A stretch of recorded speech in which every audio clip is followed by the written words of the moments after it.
அனைவருக்கும் வணக்கம்.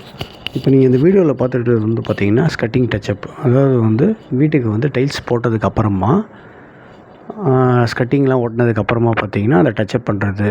இப்போ நீங்கள் யோசிப்பீங்க, நம்ம வீட்டுக்கு இந்த மாதிரி நம்ம பண்ணவே இல்லையே அப்படின்னு சொல்லிட்டு நீங்கள் யோசிப்பீங்க. நார்மலாக பார்த்தீங்கன்னா பூசு வேலை பண்ணிவிட்டு அதை கட் பண்ணி விடாமல் அப்படியே டைல்ஸ் ஃப்ளோரிங் போட்டுட்டு ஸ்கட்டிங் ஓட்டுவாங்க. அது ஒரு மெத்தடு. இப்போ இந்த மெத்தடில் பார்த்துட்டிங்கன்னா டைல்ஸ் எல்லாம் போட்டதுக்கப்புறம் ஸ்கட்டிங் ஓட்டினதுக்கப்புறம் இருக்கிற பேலன்ஸ் டச்சப் பண்ணுறாங்க. அதாவது நாங்கள் எப்படி பண்ணுறோன்னா, வால் பிளாஸ்டிங் பண்ணும்போதே தரையிலேருந்து எஃப்எஃப்எல் 2 இன்ச்சு திக்னஸ்ஸு, ஸ்கட்டிங் 4 இன்ச்சு, டோட்டலாக 6 இன்ச்சு. ஸோ தட் ஒரு 2 இன்ச்சு எக்ஸ்ட்ரா வச்சிங்கன்னா 8 இன்ச்சு. 8 இன்ச்சுக்கு பூசு வேலையை கட் பண்ணி விட்டுருவோம். கட் பண்ணி விட்டதுக்கப்புறமா டச்சப் பண்ணுறத தான் நீங்கள் பார்க்குறீங்க. இப்போ இது எதுக்காக பண்ணுறோம்?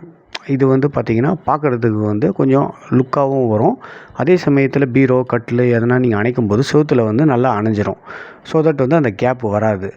இதுதான் ஸ்கட்டிங் டச்சப் பண்ணதுக்கப்புறம் இருக்கிற வியூ. இன்னும் பட்டி பார்த்து ப்ரைமர்லாம் அடிச்சிட்டோம்னா இன்னும் நல்லா பக்காவாகிடும். அந்த டிஃப்ரென்ஸ் எதுவும் தெரியாது, அந்த டச்சப்பும் எதுவும் தெரியாது. அதே மாதிரி பார்த்திங்கன்னா பார்க்குறதுக்கும் கொஞ்சம் நீட்டாக இருக்கும். ஸ்கட்டிங் செவுத்தில் இருக்கிறதே தெரியாது. ஸோ தட் கொஞ்சம் இன்னும் ஆஸ்தட்டிக் வைஸ் அட்ராக்ஷனாக இருக்கும். இப்போ இதனால் இன்னும் என்ன அட்வான்டேஜ்னு நீங்கள் பார்த்தீங்கன்னா, வால்லேருந்து அதிகமாக ப்ரொஜெக்ஷன் வெளியே வராது. இப்போ நீங்கள் போர்ட்டிகோவில் பார்த்தீங்கன்னா, நாங்கள் போர்ட்டிகோன்றதுனால பண்ணலை. இப்போ போர்ட்டிகோவில் பார்த்தீங்கன்னா கொஞ்சம் அப்படியே பூசு வேலையை பண்ணிவிட்டு கட் பண்ணி விடாமல் அப்படியே ஸ்கட்டிங் ஒட்டியிருப்போம். இதில் பார்த்தீங்கன்னா அந்த கார்னர்லாம் பார்த்தீங்கன்னா அதிகமாக வெளியில் ப்ரொஜெக்ட் ஆகும். ஸோ தட் கொஞ்சம் எதனா தவறி விழுந்துடும்னா கூட இடிக்கிறதுக்கு வாய்ப்பு இருக்குது. பட் ஆனால் போர்ட்டிகோன்றதுனால நாங்கள் அந்தளவு பண்ணலை. ஆனால் நம்ம வீட்டு உள்ளே ரொம்ப அதிகமாக யூஸ் பண்ணுற இடம் அப்படின்றதுனால வீட்டுக்குள்ளே அந்த மாதிரி நம்ம பண்ணுறோம். இப்போ நீங்கள் வீட்டுக்குள்ளே பார்த்தீங்கன்னா அந்த கார்னர்ஸ் பார்த்தீங்கன்னா அதிகமாக இருக்காது.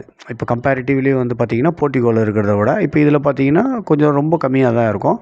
ஸோ தட் கொஞ்சம் சேஃப்டி பாயிண்ட் ஆஃப் வியூவிலும் கொஞ்சம் நல்லாயிருக்கும். இப்போது இதை மாதிரி நீங்கள் பண்ணிங்கன்னா உங்களுக்கு நல்லாவும் இருக்கும் பார்க்குறதுக்கு. ஸோ தட் கட்டில், பீரோ எல்லாமே கொஞ்சம் செவுத்தில் ஒட்டி அணையும், அந்த கேப்பும் வராது. பட் ஆனால் இது பண்ணுறது கொஞ்சம் வேலைப்பாடு அதிகம்தான்.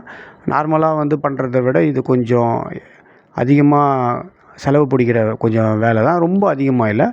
ஒரு மேஸ்திரியும் ஒரு சித்தாள் கூலியும் தேவைப்படும். நீங்கள் ஃபாலோ பண்ணுங்கள்.